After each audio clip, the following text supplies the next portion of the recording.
বাবা তুই কই গেলি ও খোকা, বাবা তুই কই গেলি। মা এটা আমার খোকা, তুমি দেখছো দেহ নাই, তোমরা আমার খোকারে কেউ দেহ নাই। সেই 1971 সালের যুদ্ধে খোকা আমারে বলল, মা আমি যুদ্ধে গেলাম। বাবা আমি মুখ্য সূক্ষ্ম মানুষ, যুদ্ধ কি?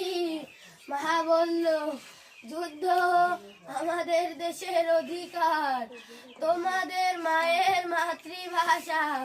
বাবাকে আমি বললাম, যা বাবা তুই আমাদের দেশকে স্বাধীন কইরা লইয়ায়।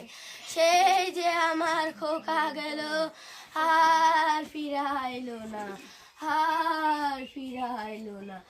এই পৃথিবীতে আমার খোকা ছাড়া আর যে কেউ নাই রে বাবা, আর যে কেউ নেই। তোমরা আমার খোকারে ফিরাইয়া দাও বাবা, এই পৃথিবীতে আমার খোকা ছাড়া আর কেউ নেই। তোমরা আমার খোকারে আমার বুকে আইনা দাও। আমার খোকা ছাড়া এই পৃথিবীতে আমার কেউ নেই।